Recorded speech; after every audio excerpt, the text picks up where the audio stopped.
Madame, Monsieur, bonsoir et bienvenue. C'est la sortie définitive du Burkina Faso, du Mali et du Niger de la CEDEAO. Et justement, l'accusation parlant donc du RD Congo, l'accusation faite contre la communauté internationale par le président Tshisekedi, qui annonce une riposte qui attirera notre attention en première partie. En seconde partie, nous aurons donc la rubrique thématique avec Élysée, qui aujourd'hui sera axée sur les fake news. Voilà. Et ensuite, nous parlerons avec l'association des commerçants demi-grossistes de thon en Côte d'Ivoire, filière pêche. Quel impact pour l'interprofession sur l'évolution du secteur? Merci d'être avec nous. Nous démarrons maintenant.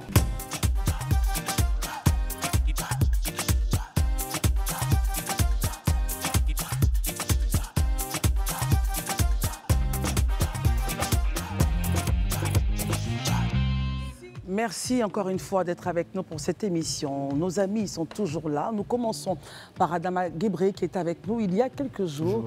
Notre confrère burkinabé nous accompagne aujourd'hui pour cette émission. Bonsoir. Bonsoir. Adama, merci d'être avec nous. Élysée Boloube, bonsoir. Bonsoir Christelle, bonsoir chers amis, bonsoir chers téléspectateurs. Très bien. Marius Komoué, bonsoir. Bonsoir Christelle, bonsoir à tous et à toutes. Daouda Koulibaly, bonsoir. Bonsoir Christelle, bonsoir à tous et bonsoir chez vous. Le 29 janvier 2024, les trois pays dirigés donc par des régimes militaires avaient déjà signifié à la CEDEAO la volonté de son retrait immédiat. Les textes de l'organisation ouest-africaine disent qu'il faut, pour pouvoir partir, attendre 1 an. Il faut 1 an avant de pouvoir acter la séparation officielle.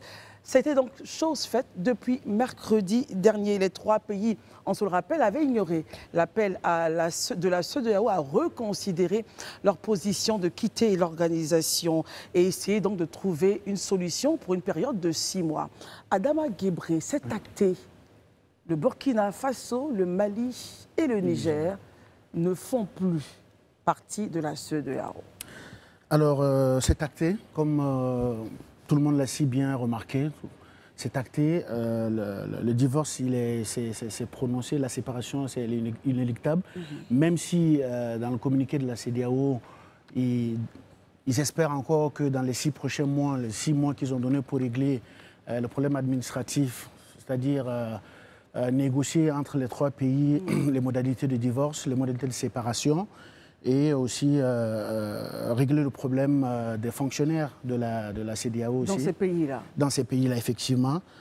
Donc, ces 6 mois-là, on ne voit pas par quelle magie, par quel mécanisme ces 3 pays de l'AES vont faire marche arrière pour revenir sur leur position. Très bien. Alors, Adama, pourquoi la CEDEAO, à chaque fois, donne une porte d'ouverture, laisse une porte d'ouverture pour que ces 3 pays la reconsidèrent leur position, bien qu'elles aient depuis longtemps dit « nous ne reviendrons pas vers vous ».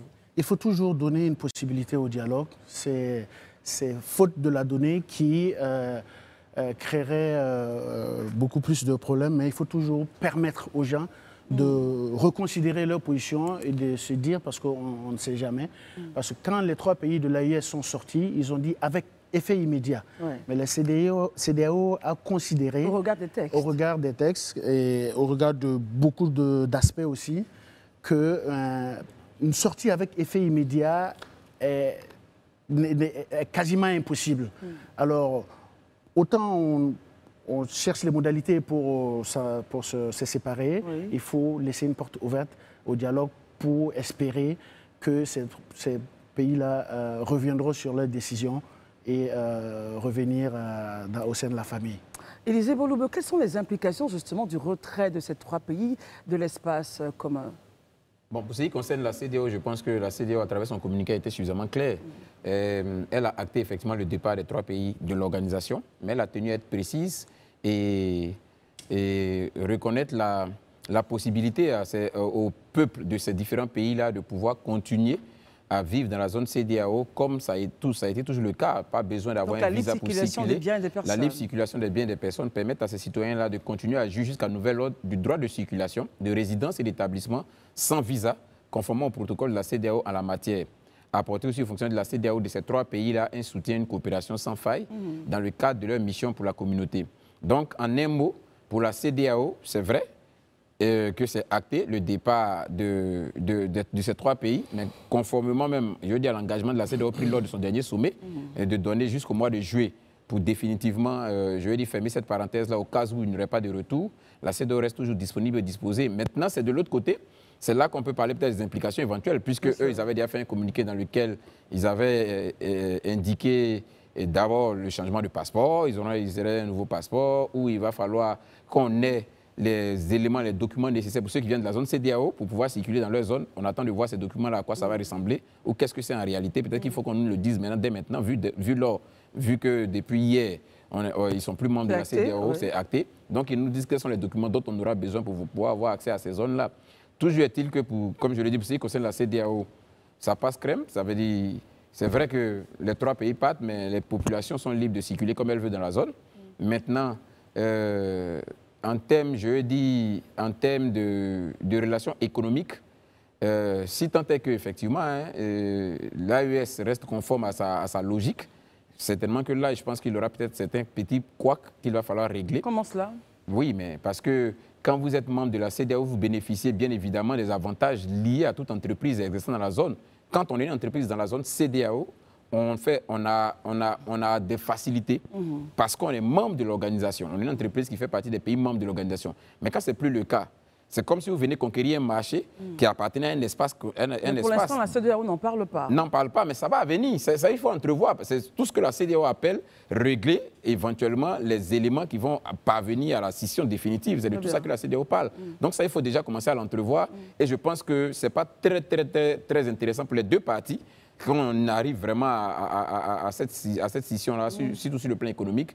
Mais bon, qu'est-ce qu'on peut? Quand une décision est prise, on va tous l'appliquer et puis on verra, en fait, on va assumer et on verra ce que ça va donner.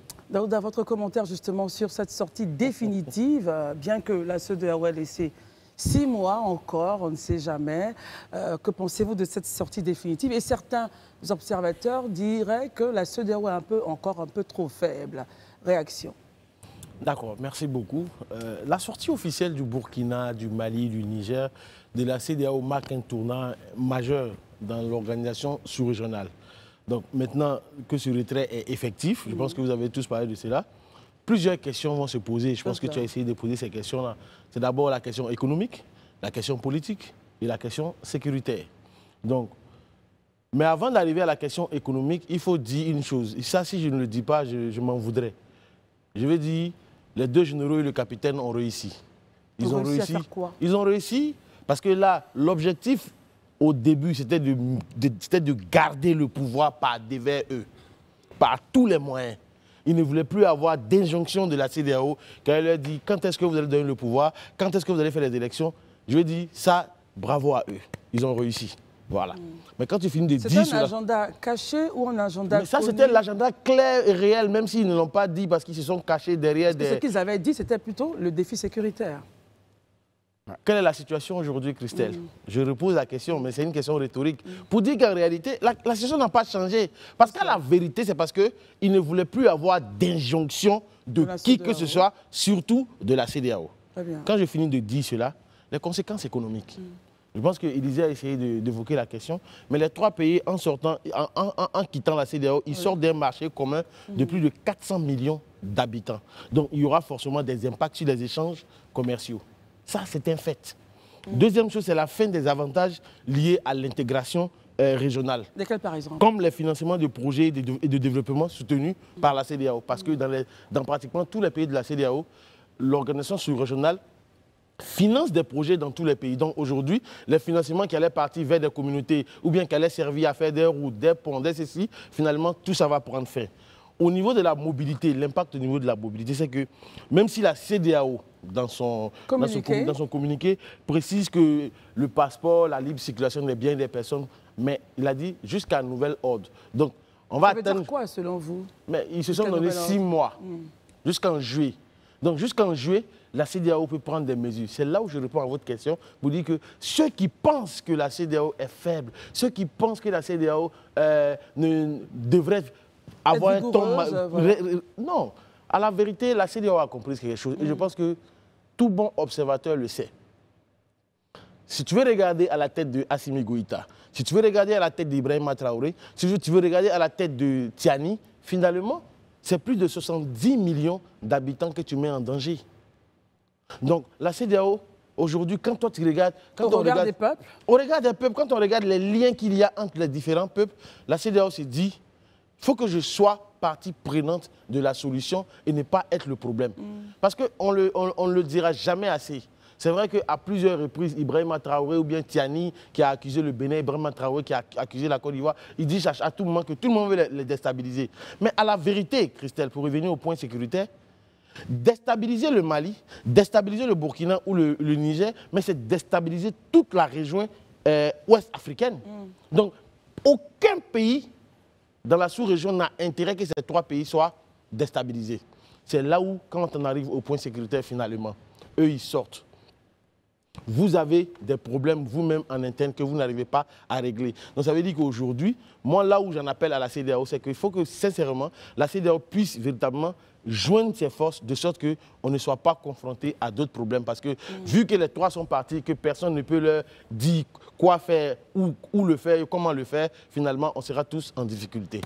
Voilà. Alors Marius, comment est justement, on a 3 pays qui partent, qui réduit la communauté à 15 à 12 pays. Certains observateurs observent 2 autres pays qui, selon certains, avec ce qu'on lit, pourraient peut-être rejoindre la communauté des États du Sahel. Déjà, réaction sur les implications de leur sortie. Elisa a fait le point sécuritaire, économique, Daouda également. Vous, quel est l'aspect qui pourrait donc, selon vous, mettre en difficulté au total les peuples, puisque nous sommes dans la CEDEAO des peuples et non des États? Alors, il faut d'abord rappeler que les 3 États qui sortent donc, de la CEDEAO n'ont pas de débouchés sur la mer. Oui. Et ça, on ne le dit pas assez. La CEDEAO, c'est 210 millions de population. 70, donc, combien 210 millions environ de population pour 70 millions pour ces 3 pays environ. Mais Marius, quand vous regardez la carte, vous avez le Ghana qui a un débouché sur la mer, le Togo et le Bénin.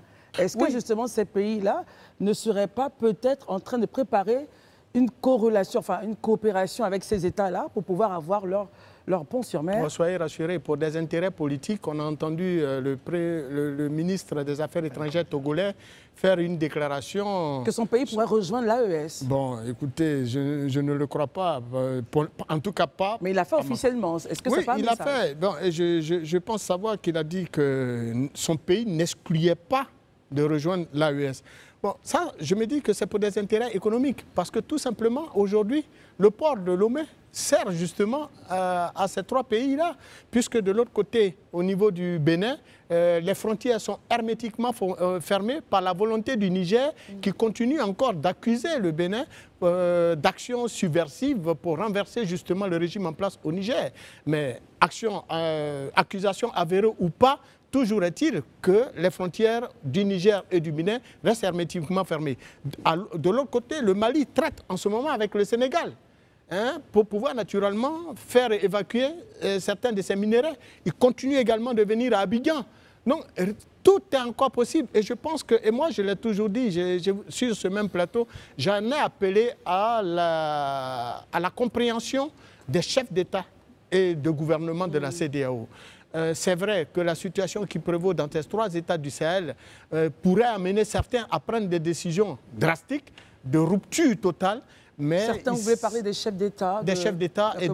Et cela ne serait pas du tout dans l'intérêt des populations de ces pays. Et c'est pour ça que nous nous réjouissons de savoir que la décision de la CEDEAO concourt justement à créer toujours les conditions d'un retour des frères.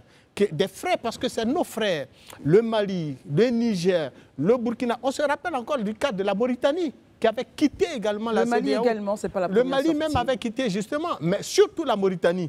Mais on sait les conséquences justement du retrait de la Mauritanie de la sphère CEDEAO. Aujourd'hui, c'est la même Mauritanie qui tape à la porte et veut revenir depuis des années. Mais nous ne sommes pas dans le même contexte, il faut toujours le rappeler. Oui, mais bien sûr, parce qu'il a dit, nous sommes avec des régimes militaires, des régimes militaires qui, naturellement, vu les sanctions qui avaient déjà été décidées par la CEDEAO, mettaient en mal le fonctionnement de ces différents États, ont dû être obligés de prendre des décisions, j'allais dire populistes, des décisions populaires également, mais dans les faits, eux-mêmes savent qu'ils ne peuvent pas quitter la CEDEAO. Parce que quand ils décident de partir de la CEDEAO, pourquoi ils n'annoncent pas aussi partir de l'UEMOA?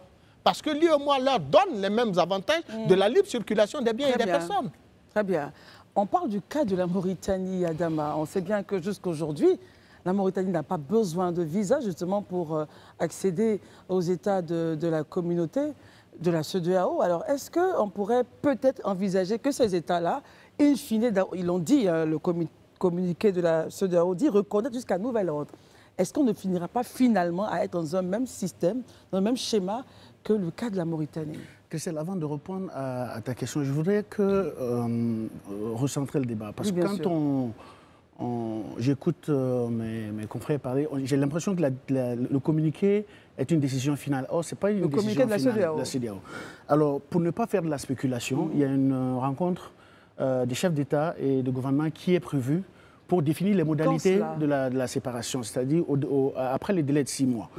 Donc, c'est à partir de ces délais de 6 mois que les modalités de séparation seront reversées et que les gens sauront comment est-ce que la CEDEAO va agir avec les pays de l'AES.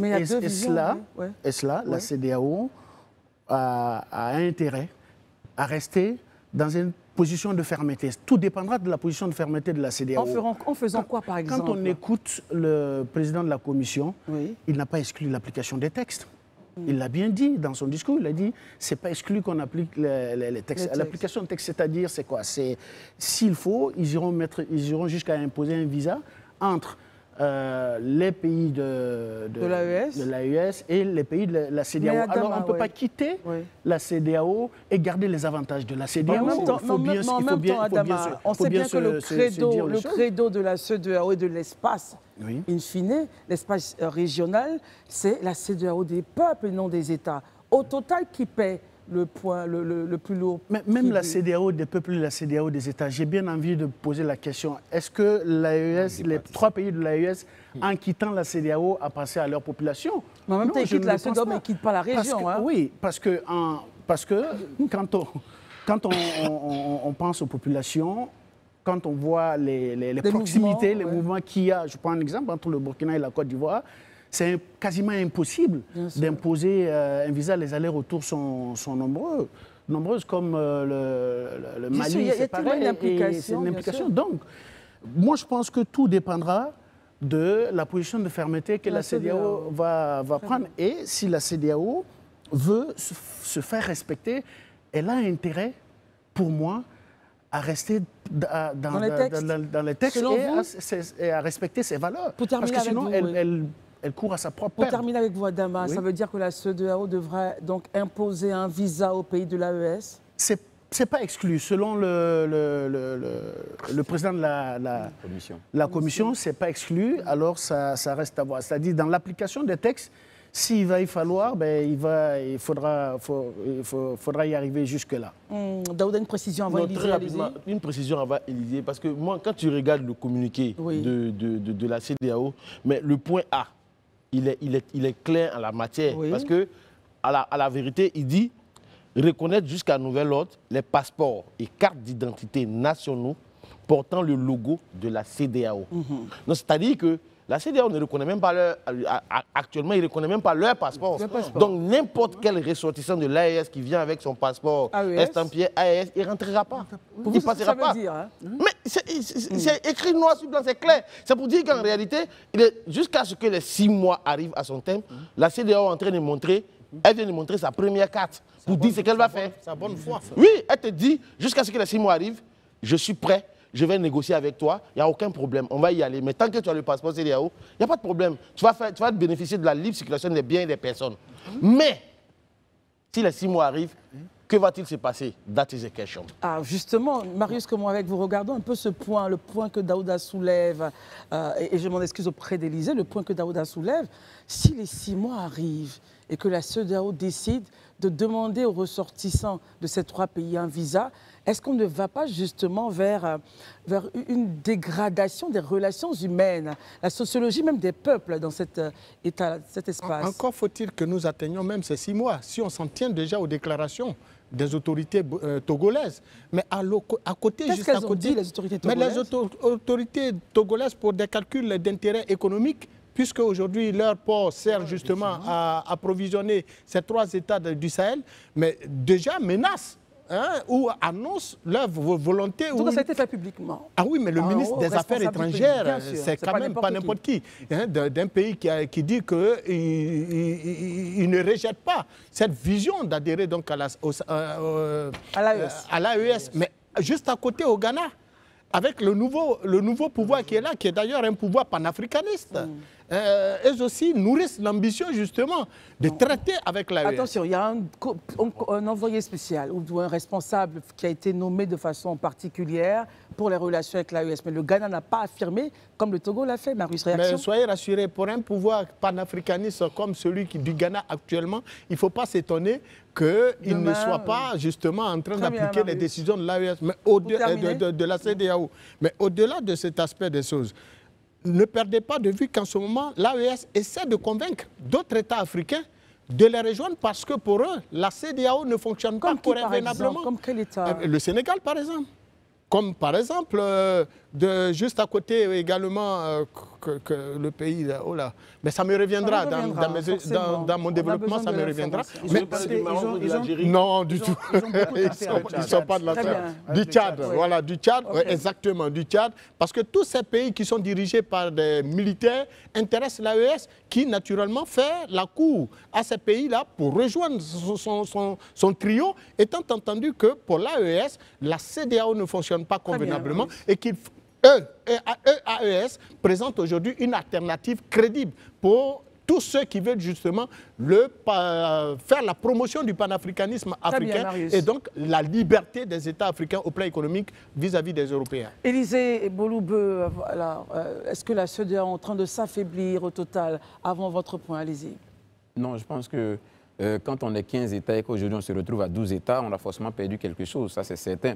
Maintenant, de savoir, comme j'entendais Marius le dire, ça me faisait un peu sourire, oui, que des États, ils sont en train de chercher à convaincre d'autres États pour célébrer le panafricanisme. Certains parleraient de la Guinée, pour le panafricanisme, mais c'est normal, Christelle, c'est normal. Mais regardez la démarche, ils font la démarche à l'endroit de quels États? À l'endroit des États où il y a un véritable déficit démocratique. Ils ne peuvent pas aller dans des États où les gens sont démocratiquement assis, où vraiment la démocratie est assise. Ils ne peuvent pas. Parce que, mais quel est ce peuple-là qui va vouloir repartir 60 ans en arrière alors qu'il a la possibilité d'aller de l'avant? Faut qu'on se pose les bonnes questions. Aujourd'hui, moi je dis toujours, il faut arrêter de tromper nos peuples. C'est vrai, une bonne partie de notre population peut-être n'est pas lettrée, mais ça ne doit pas être une fatalité. Pour que certaines personnes trouvent le prétexte à chaque fois de vouloir manipuler nos masses à leur profit. Il faut arrêter, il faut avoir un moment quand même un peu de bonne foi dans tout ce qu'on fait, un peu de vérité, c'est important. Mais attendez, aujourd'hui, vous êtes venus au pouvoir sur la base du fait qu'il y a un défi sécuritaire que vous devez régler. Faisons le bilan de cet objectif-là. Après 2 ans, après 4 ans, après 5 ans, faisons le bilan. Qu'est-ce qui s'est passé? Parce que c'est le motif essentiel qui vous fait venir. Laisser affaire de CEDEAO n'est pas bonne, CEDEAO est bon là. Ça, c'est un prétexte subsidiaire. Le prétexte principal là, vous êtes venus parce qu'il y a un défi sécuritaire, on est venu réparer. Faisons le bilan. Aujourd'hui, nous en sommes avec la question. Très bien, je pense qu'Adama va répondre à la question. Je vais y arriver. Adama, excuse-moi, je vais y arriver. Où nous en sommes aujourd'hui avec ça? Ça fait déjà 1. Deuxièmement, de vous à moi, nos pays quand même, c'est vrai, ne sont pas des pays du G8, mais le niveau qu'on a atteint aujourd'hui là, quel est le mérite qu'on a à aller confier nos États à des militaires? Mais c'est vraiment reparti en arrière, c'est un recul véritable.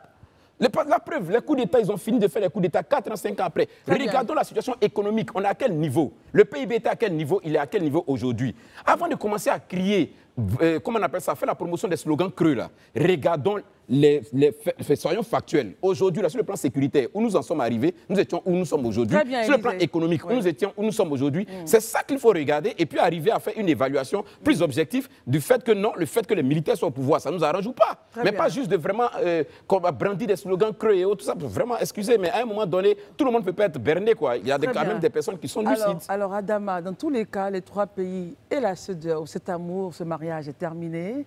C'est vrai que la CEDEAO vous dit on a encore 6 mois, le temps de voir un peu si on peut revenir à la table de discussion et être amoureux.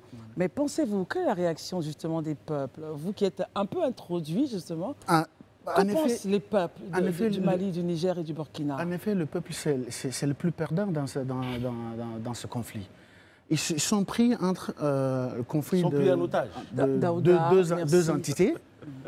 Une vieille entité, une entité mère qui existe, et une nouvelle entité qui est en train de se former. Sous quel fondement, sur quelle base juridique, on n'en sait pratiquement rien parce que l'AES ne met pas à disposition le fondement et les bases juridiques. On sait que ça a été également. Non, il n'y a pas eu de consultation pour sortir de cet espace communautaire.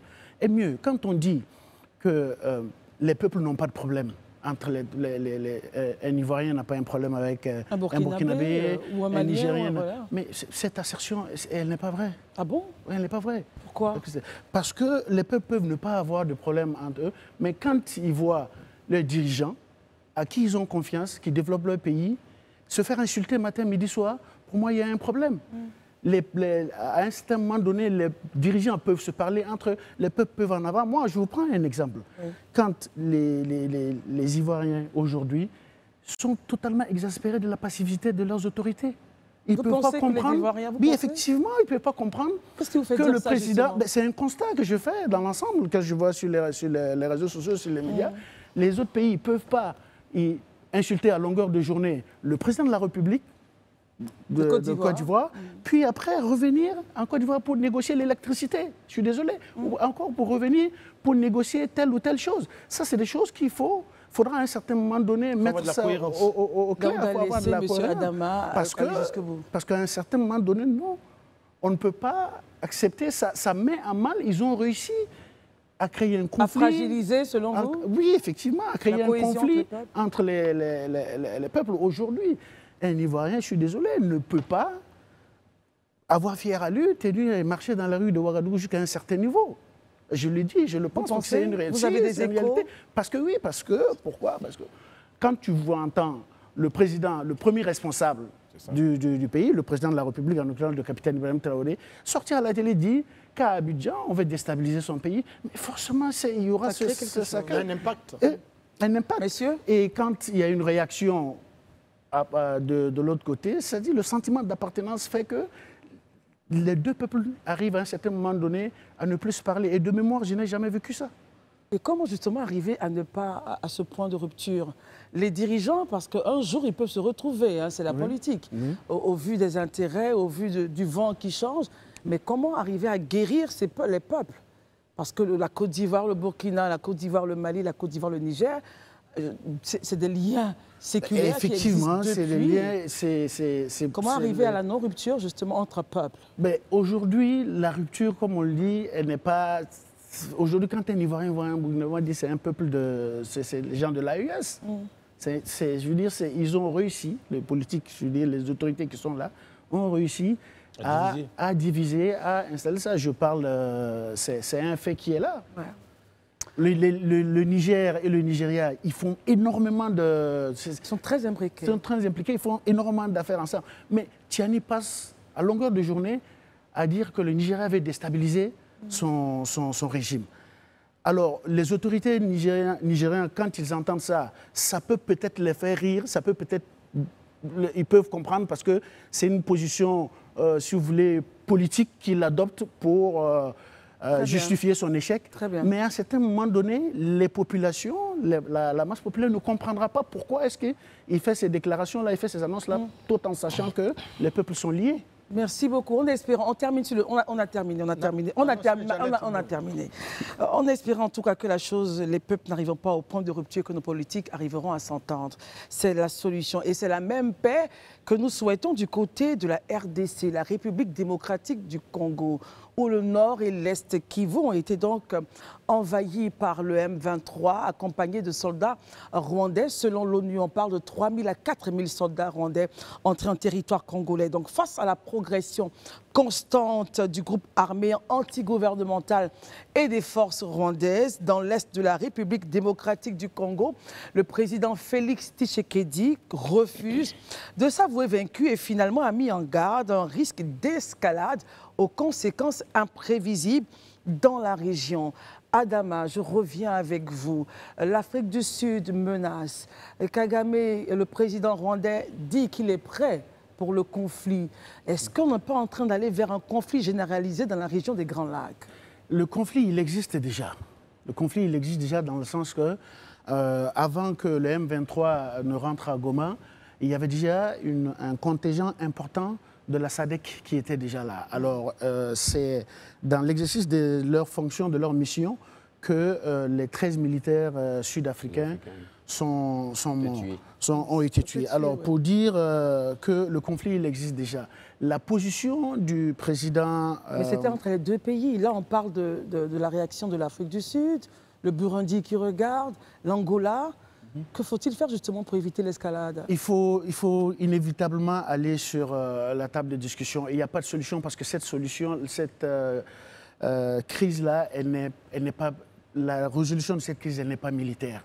Alors, aux dernières nouvelles, le Conseil de sécurité qui s'est tenu mardi dernier à New York, la RDC, le président Félix Tshisekedi, a accepté d'intégrer le M23 dans le processus de négociation de Nairobi. Ce qu'il refusait. Ce qu'il refusait, exactement. Très bien. Alors, on espère qu'avec ce changement, et on espère qu'avec cette position qu'il lâche, on pourra aller sur une table de discussion. Mais encore faudrait-il aller avec un président pas très affaibli, avec un président assez fort. Et ça, j'en doute.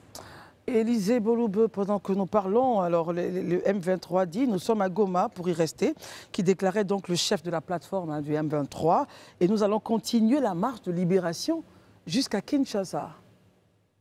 Vous savez, il y a une sagesse qui dit que c'est, je vais dire, inconscient de vouloir obtenir des résultats contraires en faisant toujours la même chose.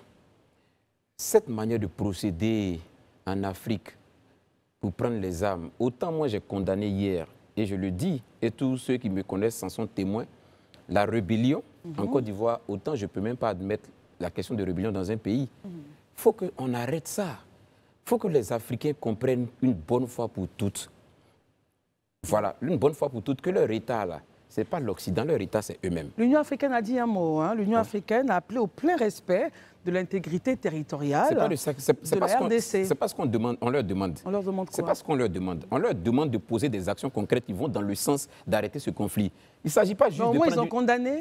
Bon, la condamnation... Attendez, la condamnation, je ne sais même pas, on a combien de condamnations des conflits en Afrique de l'Union africaine, on ne peut même plus compter. Ça suffit. Il faut qu'on passe à une autre étape. Je suis même surpris que depuis que le conflit a commencé, il n'est même pas encore, comment on appelle ça, un sommet extraordinaire qui a été convoqué en Éthiopie pour parler de la question en RDC. Mais c'est extraordinaire tout ça. C'est-à-dire qu'on se demande, à un moment donné, on se demande, mais vraiment, en fait, il faut arrêter, mais je pense, on ne va pas aller jusqu'à dire désespéré, mais franchement, il y a matière à réflexion. Daouda, votre commentaire, on fera un tour de table sur le sujet, votre commentaire justement sur l'évolution de la situation en RDC. Vous savez que je suis profondément attaché à la Côte d'Ivoire.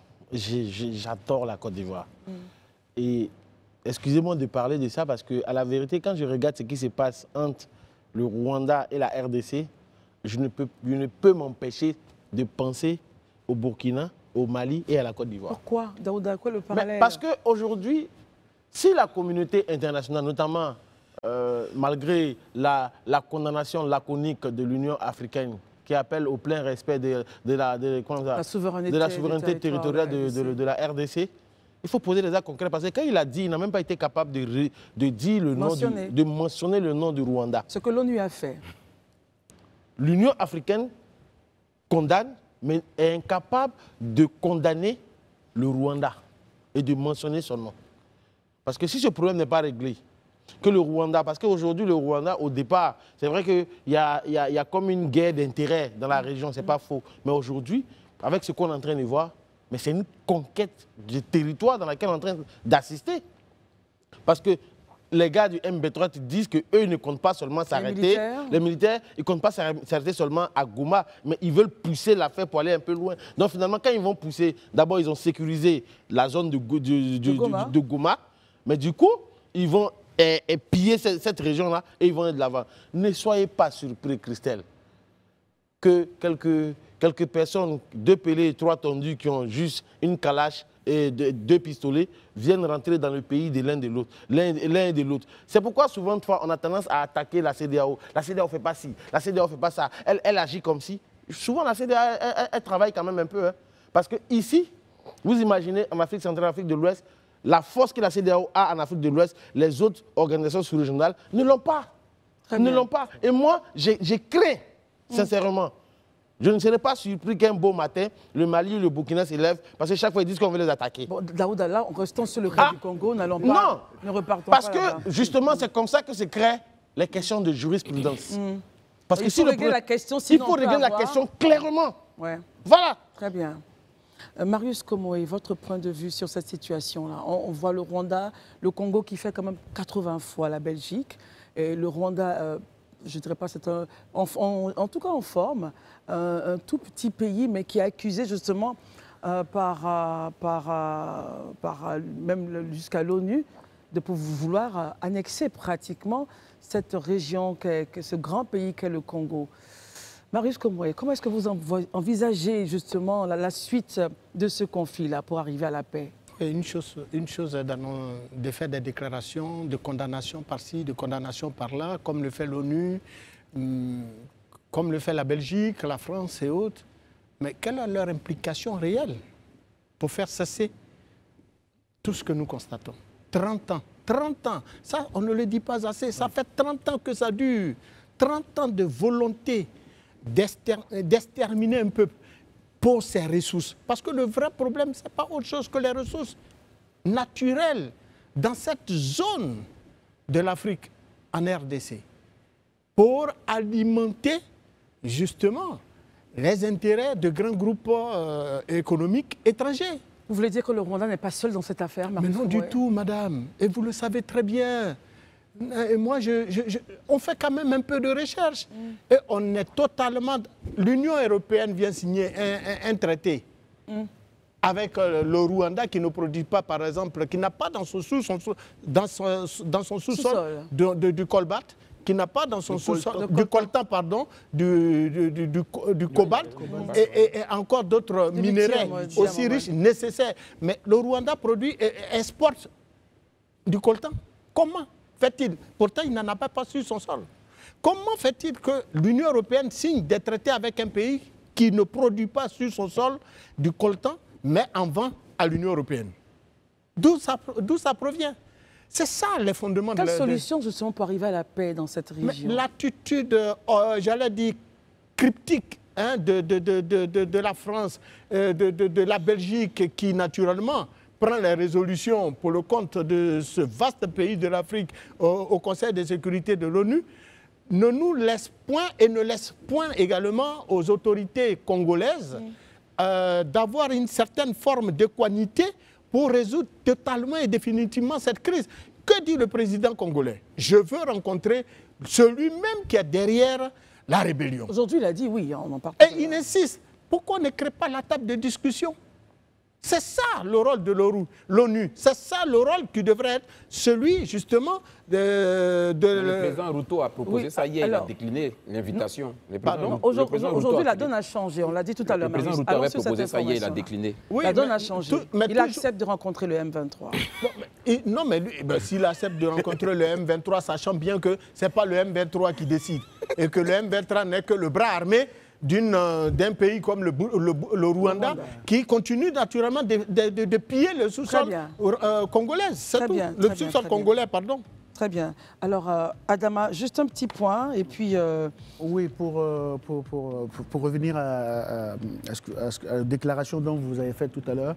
Alors, je prends les déclarations de Vincent Karega, qui est l'ancien ambassadeur du Rwanda à RDC et l'actuel ambassadeur du Rwanda dans des Grands Lacs, qui dit que le M23 va poursuivre son expansion jusqu'au sud Kivu. Alors le nord Kivu n'est pas une fin en soi.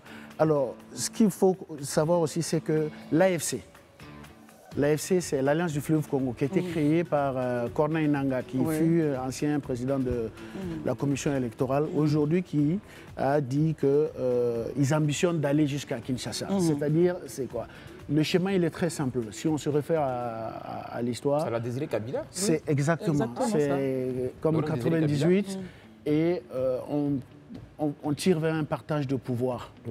Alors, dans les négociations, je pense que le minimum qu'il demanderait, ce serait soit la vice-présidence ou un partage pur et simple du pouvoir, du gouvernement. Alors, il faut rappeler qu'en 2016 et 2017, l'Union africaine, les chefs d'État donc, avaient adopté, lors d'un sommet à Kigali, le principe d'une taxe sur les importations pour financer l'organisation, donc l'Union africaine, dit-on, pour réduire sa dépendance vis-à-vis des pays donateurs. Vis-à-vis de l'Union européenne, le principal financier de l'Union africaine. Merci Élisée, vous n'avez pas la parole en réalité. Non, mais c'est important que le monde sache. Voilà. En seconde partie, nous parlerons avec l'Association des commerçants demi-grossistes de thon en Côte d'Ivoire. Et avant cela, Élisée Boloube nous fera donc son billet sur les fake news. Restez avec nous, à tout de suite. Merci d'être avec nous pour la seconde partie de ce temps d'antenne. Adama Guébré, notre confrère burkinabé, nous a quittés. Nous avons rejoint en plateau M. Koulibaly Abdraman, directeur exécutif de l'Interpêche, et M. Go Marcel Désiré, secrétaire général de l'Association des commerçants demi-grossistes de thon en Côte d'Ivoire. Messieurs, bonsoir. Et bienvenue. Avant de prendre langue avec vous, je voudrais signaler que Marius, Daouda, Élisée sont toujours en notre compagnie. Élisée, maintenant c'est à vous pour votre petit biais sur les fake news. Oui, le biais de ce jour va porter sur les fake news. Je vais demander à la régie de nous positionner les slides. Le biais de ce jour va porter sur les fake news, l'impact de la désinformation et les enjeux électoraux. Vous savez que cette année, pour ceux peut-être qui l'auraient ignoré, nous avons au moins 9 élections présidentielles en Afrique, dont 3 déjà en Afrique de l'Ouest, avec notamment l'élection en Côte d'Ivoire dont vous êtes informés, et puis l'élection aussi au Togo, pardon, 2 en Afrique de l'Ouest, mais nous en avons 3 en Afrique centrale, notamment au Cameroun, au Gabon et en Centrafrique, et puis nous avons 3 aussi dans l'océan Indien, avec la Tanzanie, le Malawi et le Seychelles. Donc vous voyez que c'est important. Nous, cette année, beaucoup de citoyens ivoiriens, africains, seront confrontés aux élections, et c'est une période... On peut passer à la slide suivante, s'il vous plaît. C'est une période pendant laquelle on assiste véritablement à la propagation des fake news. Donc, comme je le disais, on attend 8 élections présidentielles en Afrique pour cette année 2025. Bon, ils ont exclu le Togo, sinon ça fait 9 avec le Togo. Bon, puisque le Togo, c'est plus le suffrage universel. Hein. Voilà, c'est le Parlement qui vote le président suite à la réforme constitutionnelle d'avril 2024. Donc, ça n'a pas été compté dedans, mais le Togo aussi sera... On peut avancer la slide prochaine, s'il vous plaît. Voilà, donc comme je le disais, voici les différents pays qui seront donc en élection cette année. On peut avancer, slide prochaine. Voilà. Donc ces élections, comme je l'ai dit, surviennent à des moments où la désinformation et puis les théories complotistes foisonnent un peu partout dans le monde. Vous savez qu'avec récemment l'actualité en Côte d'Ivoire, l'arrestation de Alain Traoré, notre ami burkinabé, on a compris par là qu'il y avait vraiment des cellules dormantes. À Lino Faso, voilà, pour ceux qui le sauraient. Voilà, des cellules dormantes vraiment de désinformation. Slide prochaine, s'il vous plaît. Voilà, donc l'idée aujourd'hui, c'est d'interpeller en fait les citoyens sur la nécessité de combattre les fake news. Les élections, j'en ai parlé en entame parce que c'est le terreau fertile pendant lequel les fake news sont propagées. Et si on y fait attention, on a assisté à des élections qui ont vraiment mal tourné à cause des mauvaises informations, à cause des fake news qui ont pilulé. On avance. En Afrique, comme je le dis, près de 60% des campagnes de désinformation menées sur le continent sont parrainées par des États étrangers. Vous voyez, nous, on est en Afrique ici, on fait nos activités, et puis c'est des États étrangers qui parrainent les campagnes de fake news. Et malheureusement, on est en tête de liste de ces pays-là qui parrainent ces fake news-là, la Russie, la Chine, les Émirats arabes unis, l'Arabie saoudite et le Qatar, qui sont donc les principaux parrains et les sponsors de ces fake news-là. On peut avancer. Bon, pas besoin de revenir dessus, hein, de noter juste que la Russie demeure le principal pourvoyeur en matière de financement de ces campagnes-là. Et on a ces informations justement qui ont été recueillies par des organismes... Mais bien sûr, ça a été recueilli par des organismes internationaux, Voilà. c'est documenté. Voilà. Et voilà, le lien du site même, vous le verrez à la fin de la slide, mais ça foisonne. Bon, quand on finit de dire ça, on se pose la question de qu'est-ce que nous on fait en Côte d'Ivoire vis-à-vis de ça. Il faut déjà noter qu'on peut aller sur les avant-dernières slides, on peut déjà noter qu'en Côte d'Ivoire, les dispositions sont en train d'être prises dans ce sens-là. Déjà une campagne qui a été lancée, pour ceux qui certainement suivent l'actualité, vous verrez où on dit tous ces responsables en ligne. Donc c'est une campagne qui est lancée pour lutter contre les fake news, pour interpeller les uns et les autres sur la nécessité de ce qu'ils produisent et qu'ils mettent en ligne. Aussi à côté de ça, une loi qui a été votée en 2013, la loi sur la cybercriminalité, en ses articles 58, 65 et 66, qui condamne en tout cas à des lourdes peines d'emprisonnement et à des amendes tout colporteur ou tout auteur de fake news et de fausses informations. C'est important que les gens le savent. Les peines partent de 6 mois jusqu'à 5 ans et les amendes partent de 5 millions à 50 millions de francs CFA. Donc, c'est dit que c'est vraiment important qu'on fasse très attention aux informations qu'on reçoit. À côté de ça, le gouvernement vient récemment de mettre en place ce qu'on appelle l'ANSSI, l'Agence nationale de sécurité et de cybercriminalité, donc dirigée par le colonel Guelpétien, qui gérait la DITT, la Direction des traces informatiques et technologiques de la police, qui aujourd'hui dirige ça, pour lutter effectivement contre ces fake news-là. Je termine en encourageant l'ensemble des citoyens ivoiriens à se mobiliser et à aller à l'encontre des fake news et à donner des informations responsables sur l'Internet, car aujourd'hui, l'Internet n'est pas un lieu de non-droit. C'est clair. Merci. Et merci beaucoup, Élisée, pour ce point intéressant. On va juste donner un peu les liens d'informations à l'effet que les personnes puissent aller recueillir vos différentes... les différentes informations. Déjà, j'ai donné tout à l'heure un lien sur... pardon, quand je parlais tout à l'heure, j'ai invoqué l'ANSSI qui vient d'être créé. Mais à côté de l'ANSSI, vous pouvez aller sur le site du ministère de la Communication. Vous pouvez aller sur IvoiCheck, qui est un site mis en place par le REPRESS, les réseaux des professionnels de la presse en ligne, qui permet de comprendre un peu comment se font les fact-checking, qui vont vous aider à avoir des rudiments pour lutter contre les fausses informations. Merci beaucoup, Élisée Boloubeu, en espérant que cet appel nous concerne tous. Essayons maintenant de parler de prendre langue avec nos invités sur le plateau. Je rappelle que nous avons M. Coulibaly Abdraman et M.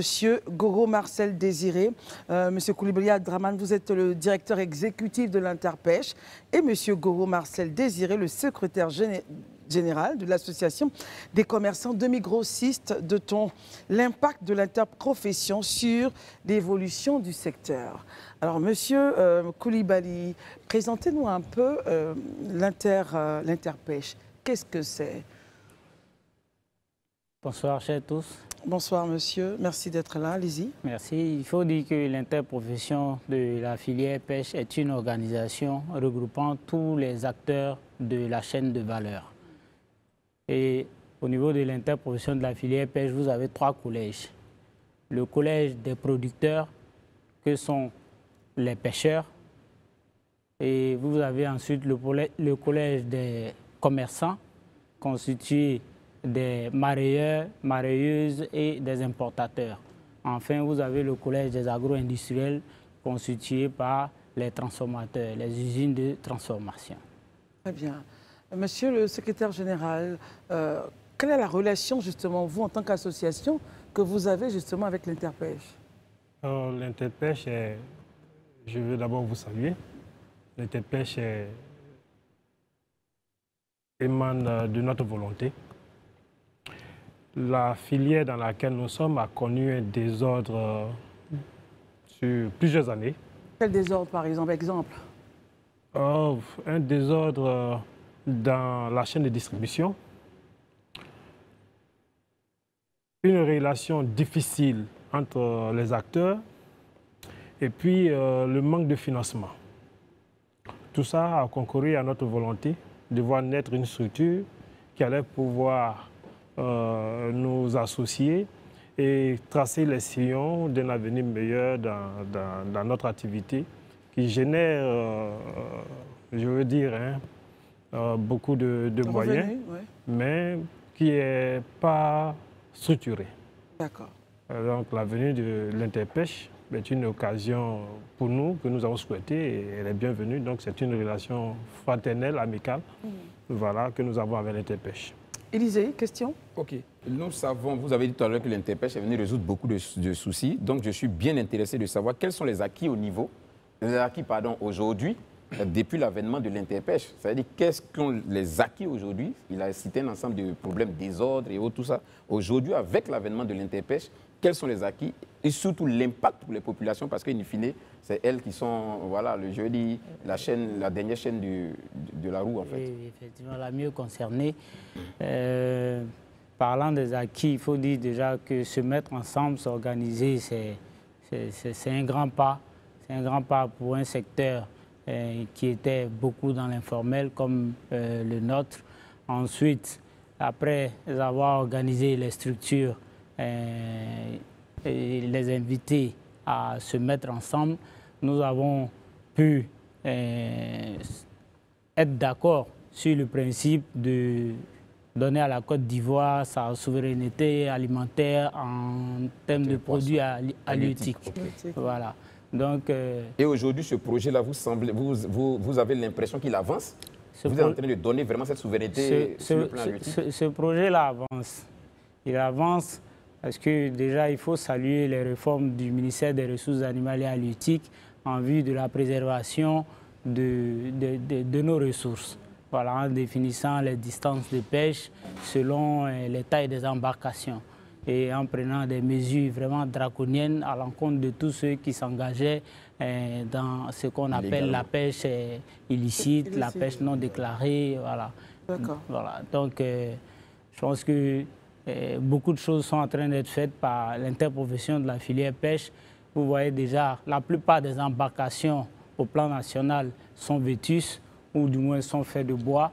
Et nous avons des projets dans ce sens en vue de renouveler la flottille ivoirienne avec des opérateurs venus d'ailleurs que nous avons sollicités. Et ce sont 13 000 embarcations au total qui seront remplacées d'ici 5 ans. Ici en Côte d'Ivoire, est-ce qu'on n'a pas la possibilité nous-mêmes de pouvoir changer nos embarcations? Parlant d'embarcations, en fait, il fallait... La Côte d'Ivoire n'ayant pas de chantier naval, il fallait chercher des opérateurs qui pouvaient nous venir en aide. Et je pense que dans un projet de leasing, c'est-à-dire que de fabrication d'embarcations, c'est-à-dire on va passer des embarcations en bois à des embarcations en fibre de verre qui polluent moins nos eaux, la nature et qui vraiment peuvent durer longtemps. Daouda, question. Très rapidement, dans votre secteur, il y a quelques temps, disons l'année passée, il y a eu des bruits dans votre secteur. Oui. Certaines personnes parlent de mafia dans votre zone, où des gens vont en mer aller prendre du poisson.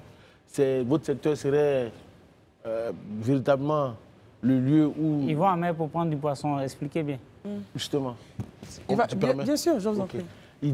Ces personnes-là disent que, au lieu que les gens laissent les pêcheurs venir amarrer au port pour que tout le monde puisse s'approvisionner, certaines personnes vont en mer récupérer le thon. Et comme ils ont récupéré le thon avec les pêcheurs en mer, ils viennent spéculer, qu'on appelle ça, au port. Et d'autres parlaient d'une mafia où votre secteur serait dominé par des étrangers. Que dites-vous de tout cela? Merci, M. Daouda. Déjà, quand on dit qu'un secteur est contrôlé par les étrangers, ça ne peut pas être dans le domaine commercial. Parce que pour le commerce, on ne demande pas la nationalité avant que tu n'achètes la marchandise. Ça, déjà, c'est un point, il faut le souligner. Parlant des étrangers, bon, moi, je suis ivoirien, je suis au port de pêche, j'appartiens à la Société des mareyeurs grossistes, premier importateur de thon en Côte d'Ivoire, selon le bilan de 2024. Monsieur Gros Marcel, qui est avec moi, bon, je pense qu'il n'est pas guinéen, il doit être ivoirien également. Donc, la question de l'ivarité, en réalité, ne se pose pas dans notre secteur. Ce sont de fausses nouvelles, des fake news. Carrément. Ce sont de fausses nouvelles parce qu'il y a des opérateurs. Moi, je vous cite par exemple un opérateur du nom de M. Philippe Conan qui a le contrat sur les tonniers espagnols d'Albacora. Un Ivoirien donc. Un Ivoirien. Très bien. Voilà. Et aujourd'hui, la société que je dirige est dirigée par... On va être Ivoirien, c'est quoi? C'est avoir la documentation, n'est-ce pas?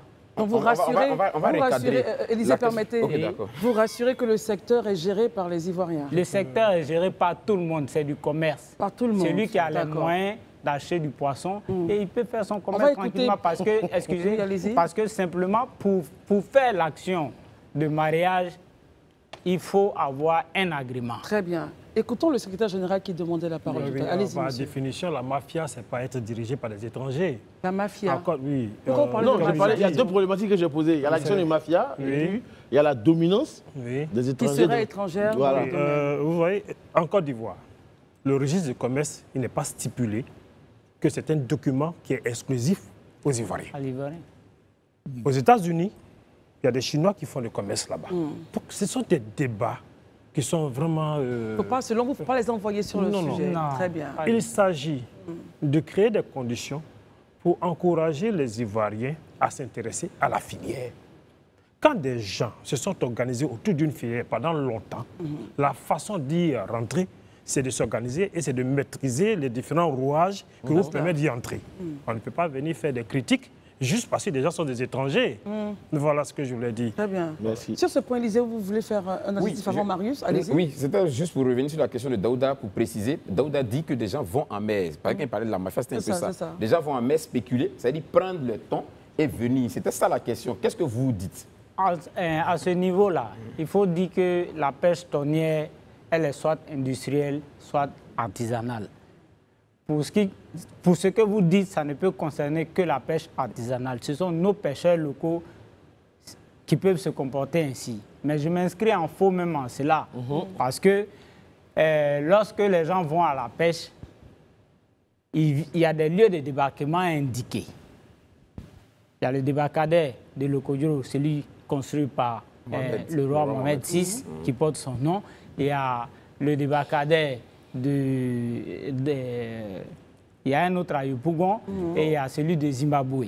Zimbabwe, c'est toujours en Côte d'Ivoire. Voilà, c'est toujours en Côte d'Ivoire. Donc, il y a pas, cette mafia-là n'existe pas. Et puis, la pêche tonnière à ce niveau est trop minime.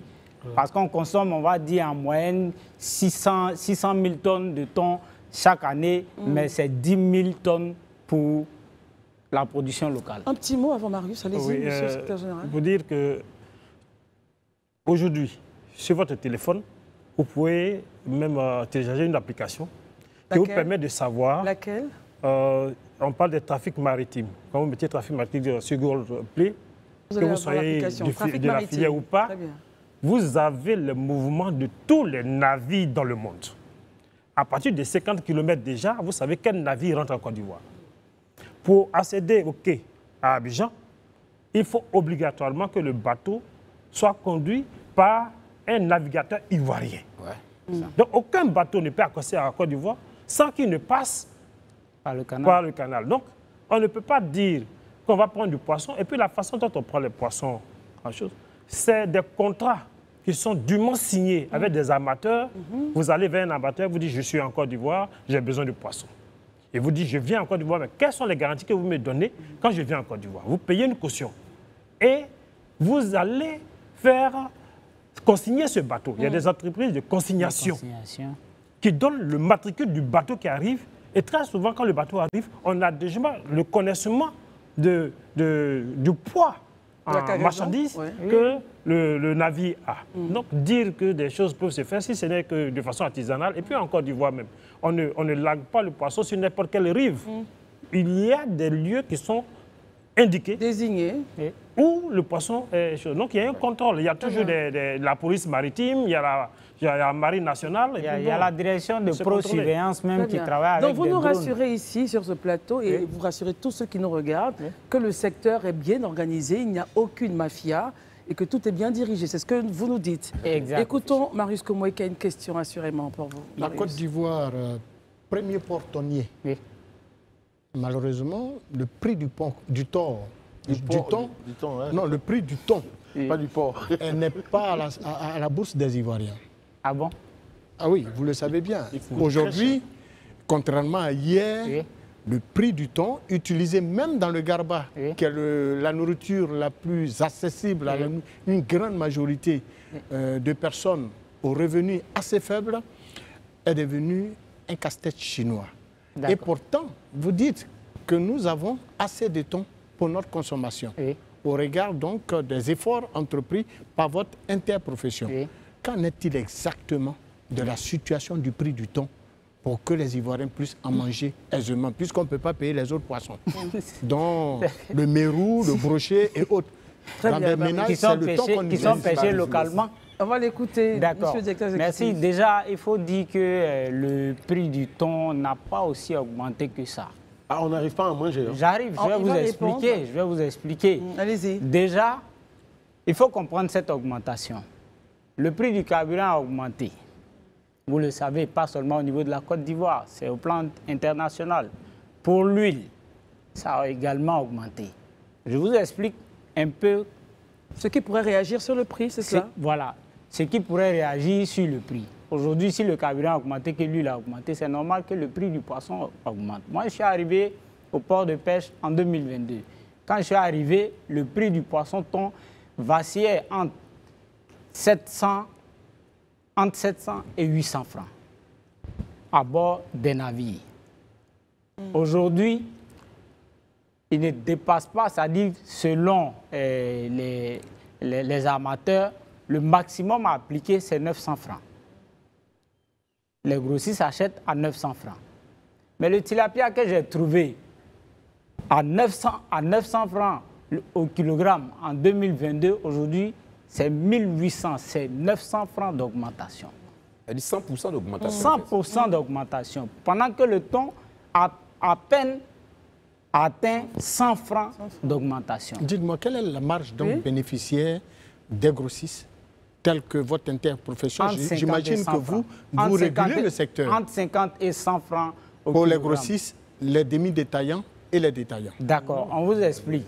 Pour le grossiste, s'il achète le poisson, par exemple, à 800 francs, lorsqu'il fait le dédouanement, il se retrouve à 950.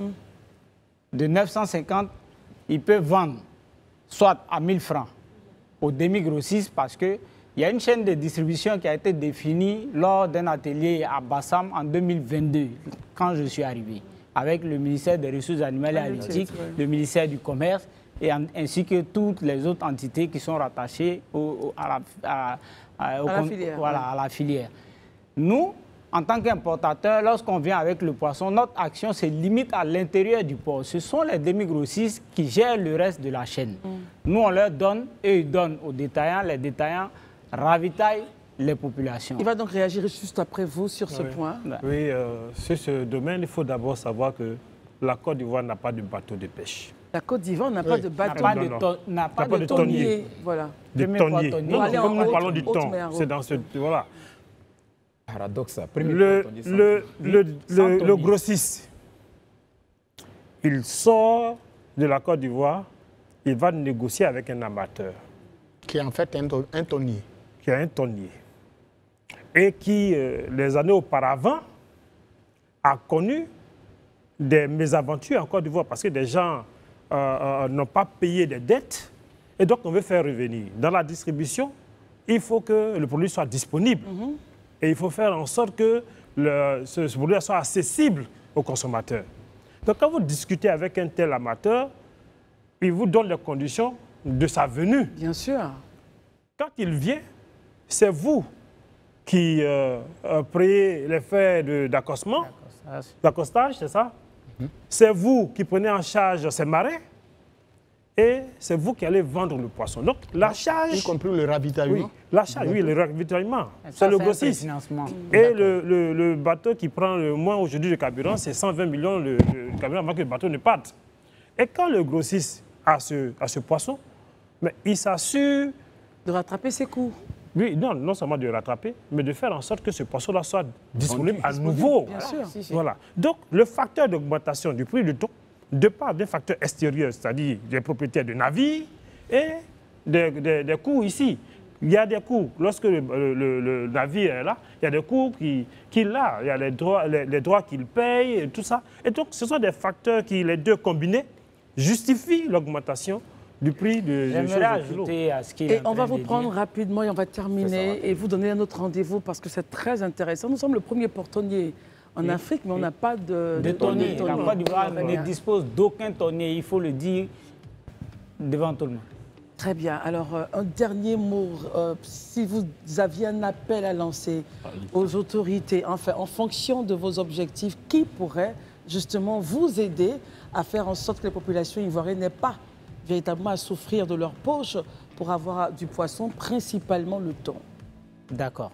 Si vous permettez, je vais revenir légèrement en arrière. Légèrement avec le son qu'on entend sur le son qui dit que l'émission est terminée en réalité. D'accord, il n'y a pas de souci. Donc, l'appel que nous avons à lancer aux autorités, dans un premier temps, on tient à dire vraiment merci au président de la République, son Excellence Alassane Ouattara, d'avoir pris un décret portant création des interprofessions dans la note. Ouais. Et notre remerciement à l'endroit de notre ministère de tutelle qui nous facilite le travail, ainsi que le port de pêche. Et aux autorités, après les autorités portuaires, j'aimerais adresser ces mots à notre président de la République. Allez-y. De doter notre interprofession d'au moins un tonnier qui coûte autour de 6 milliards de francs CFA. C'est rien pour la Côte d'Ivoire. Un tonnier coûte 6 milliards de francs. 6 milliards de francs CFA. Un tonnier vieux d'au moins 20 ans. Oh. Mais il est tout nouveau pour terminer. Il est tout nouveau. Les tout nouveaux tonniers, il faut compter autour de peut-être 40 milliards de francs CFA. On n'est pas 40 milliards près dans ce pays. Merci. Et je pense qu'on termine cette émission sur ce très bon appel que vous avez lancé. Merci. Et on sait que les autorités prendront donc le là et réagiront à ce que notre pays, premier port tonnier en Côte d'Ivoire, en Afrique, puisse avoir... C'est en Afrique de l'Ouest, il faut être précis. Non, en Afrique. En Afrique. Oh premier port tonnier en Afrique. Et deuxième mondial puisse avoir son propre bateau, voilà, son propre tonnier. Merci beaucoup, messieurs. Merci. Je rappelle que vous êtes monsieur Koulibaly Abdraman, directeur exécutif de l'Interpêche, et monsieur Goro Marcel Désiré, secrétaire de l'Association des commerçants demi-grossistes de thon en Côte d'Ivoire. Merci, c'était très enrichissant. Merci et bravo pour vos efforts. Élisée Boloube, Daouda Koulibaly, Marius Como et Adam Agrébri qui nous a quittés. Merci, on se retrouve demain, les programmes continuent sur Live TV. Bonsoir.